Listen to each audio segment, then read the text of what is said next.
আমি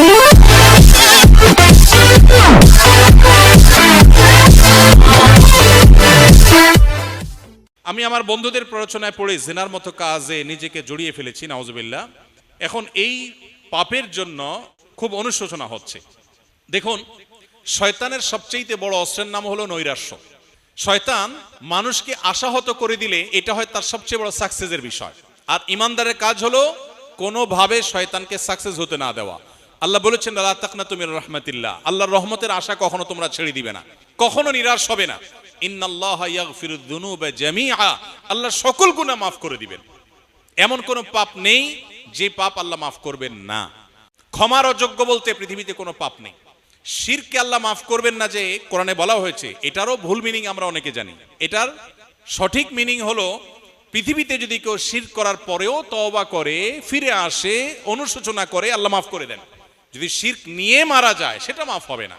অতএব জেনায় লিপ্ত হয়ে গেছেন কোন তরুণ, নিজের পাপ বুঝতে পেরে আল্লাহর কাছে ক্ষমা প্রার্থনা করেছেন, আর কখনো সে পথে ভুলেও পা মারাবেন না এ মর্মে সংকল্প করেছেন, এই কাজগুলো যদি কেউ করেন আল্লাহ তাআলা নিঃসন্দেহে তার গুনাহ মাফ করবেন। এবং আল্লাহর প্রতি সেই আত্মবিশ্বাসে আস্থা থাকতে হবে।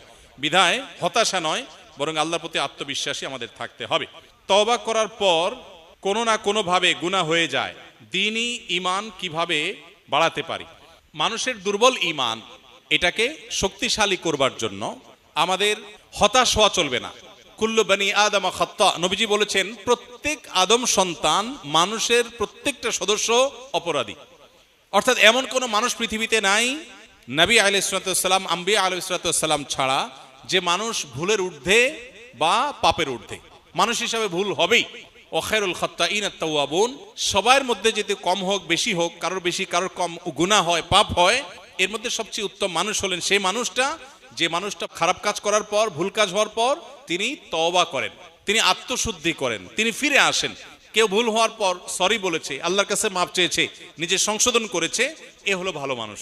অতএব আমার গুনাহ হয়ে গেছে সেজন্য আমি মন খারাপ করে ভেঙে পড়বো, হতাশ হয়ে যাব, এটা ঈমানদারের পরিচয় নয়।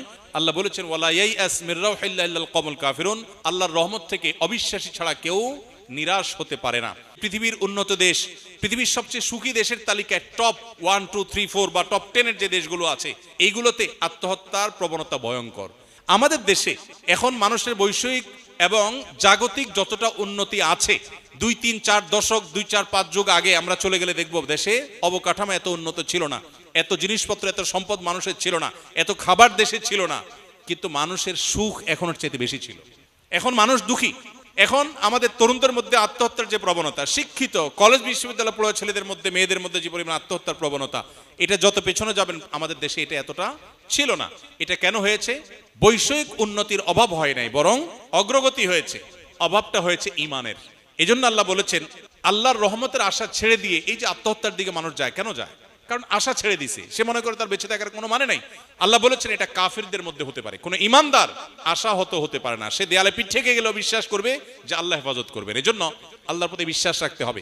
গুনাহ হয়েছে, আমি আশাহত হব না, আমি আল্লাহর রহমতের প্রতি আশাবাদী থাকবো। আল্লাহ তাআলা আমাকে ক্ষমা করবেন এবং আল্লাহর রহমতের দিকে নিয়ে যাওয়ার তৌফিক দান করবেন। আইভিএফ চিকিৎসা করা ইসলাম সম্মত কিনা? আইভিএফ বা টেস্ট টিউব বেবির যে প্রক্রিয়া বা পদ্ধতি, এটা ইসলাম সম্মত এবং শরিয়া অনুমোদিত হবে তখনই যদি সেখানে কোনো প্রকার হারামের সংশ্লেষ না থাকে। কোনো দম্পতি তারা স্বাভাবিক প্রক্রিয়া যখন সন্তান হয় না, তারা যদি টেস্ট টিউব প্রক্রিয়ায় বেবির বাবা মা হতে চান, শরিয়ার দৃষ্টিকোণ থেকে মৌলিকভাবে সেটা নিষিদ্ধ না। তবে শর্ত হলো সেখানে শরিয়া পরিপন্থী কোনো কিছু হতে পারবে না। যেমন স্বামী এবং স্ত্রী উভয়ের শুক্রাণু ডিম্বাণু কালেক্ট করা হবে, এখানে অন্য কারোর শুক্রাণু ডিম্বাণু কালেক্ট করা হলে সেটা পরিষ্কার জেনা হবে এবং হারাম হবে। এবং এই ডিম্বাণু শুক্রাণু কালেকশন করতে গিয়ে হস্তমৈথুন বা এ জাতীয় কোনো গুনাহের উপর ভরসা করা যাবে না বা গুনার উপর নির্ভর করা যাবে না, বরং স্বামী স্ত্রীর স্বাভাবিক প্রক্রিয়াতে যদি ডিম্বাণু শুক্রাণু কালেক্ট করা হয় সেটা জায়েজ। তৃতীয়ত, এই শুক্রাণু ডিম্বাণু কালেক্ট করতে গিয়ে যদি সতরের অংশটা নার্স বা কর্তব্যরত চিকিৎসা সংশ্লিষ্ট অন্যদা তাদের সামনে উন্মুক্ত করতে হয়, সেটা হারাম। সন্তানের বাবা মা হতে গিয়ে আপনি এটা হারামে লিপ্ত হওয়ার সুযোগ নেই। লিগ্যাল ওয়েতে শরিয়ার মধ্যে থেকে আল্লাহ আপনাকে তৌফিক দিলে আলহামদুলিল্লাহ, না হলে আপনার আল্লাহর ফয়সালাকে মেনে নেবেন। যদি আপনার সেটা করতে না হয়, যদি কোনো নার্স বা ট্রিটমেন্ট রিলেটেড কারোর সামনে সতর উন্মুক্ত করতে না হয়, বরং শুক্রাণু ডিম্বাণু কালেক্ট করার কাজটা স্বামী স্ত্রী উভয়ে নিজেরা করতে পারেন। এবং এই জাতীয় কোনো হারাম যেগুলো কথা বললাম বা আরো কোনো হারাম থাকলে সেগুলো যদি অ্যাভয়েড করে কেউ আইভিএফ পদ্ধতিতে সন্তানের বাবা হতে চান, নির্দ্বিধায় শরিয়া সেটাকে অনুমোদন করে, মৌলিকভাবে নিষেধ না, তবে কোনো হারামে যেন লিপ্ত হতে না হয়। আমি একজন যুবক, সম্প্রতি একটি চাকরি শুরু করেছি। বিয়ের বিষয়ে পরিবারকে ইঙ্গিতভাবে বুঝিয়েছি, কিন্তু তারা মোটেও গুরুত্ব দিচ্ছেন না। তারা চান আমার বিয়ে যেন ইউরোপে বসবাসরত কোনো বাংলাদেশি প্রবাসী মেয়ের সাথে হয়, কিন্তু আমি দেশে থেকে জীবন গড়তে চাই। আমরা সিলেটিরা কষ্ট করে পরিবারকে রাজি করালেও আমাদের সিলেটে প্রায় সব মেয়ের অভিভাবক দেশে চাকরি বা ব্যবসা করা ছেলেদের গুরুত্ব দেন না, বিশেষ করে ইউরোপ প্রবাসী হলে ছেলে হলেই হয়েছে। এই অবস্থায় আমরা যারা চরিত্র হেফাজত করার জন্য বিয়ে করতে চাই, আমাদের কি করা উচিত?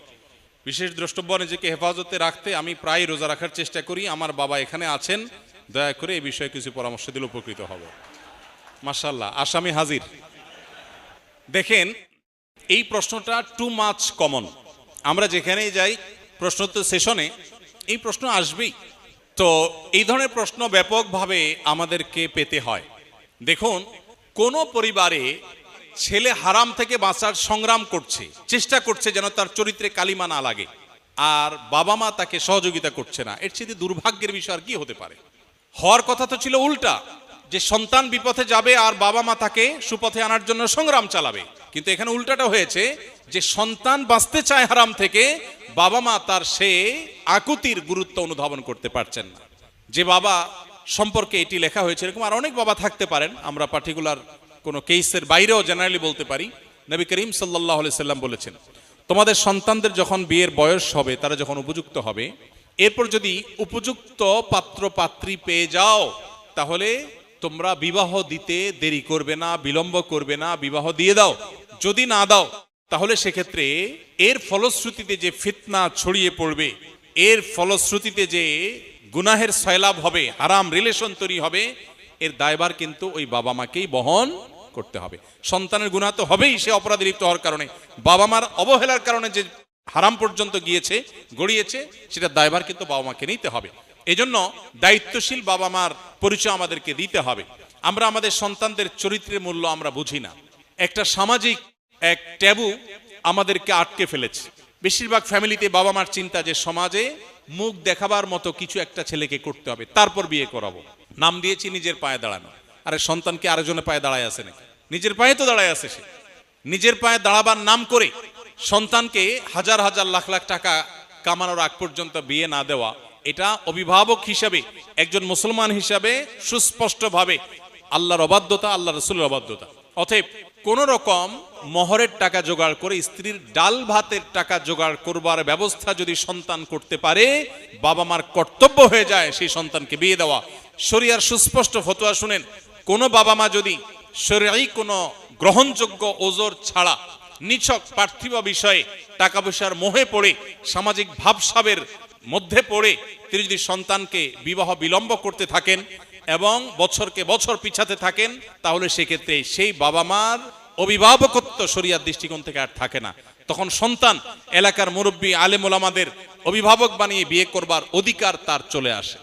অতএব এই জঘন্য কাজ থেকে আমাদের বেঁচে থাকার চেষ্টা করতে হবে। মনে রাখবেন, রিজিক দেওয়ার মালিক আল্লাহ তাআলা। আল্লাহ কোরআনে বলেছেন যে আনকিহুল আয়ামা মিনকুম ওয়াস-সালিহিনা মিন ইবাদিকুম ওয়া ইমাইকুম ইন ইয়াকুনু ফুকারা ইউগনিহিমুল্লাহু মিন ফাদলি।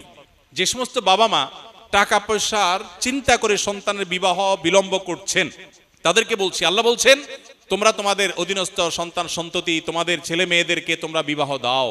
তারা যদি দরিদ্র হয়, আল্লাহ তাআলা সেই দারিদ্র্য দূর করবেন, আল্লাহ সে অভাব দূর করবেন। সো এই জায়গাটাতে অভিভাবক হিসাবে আমাদের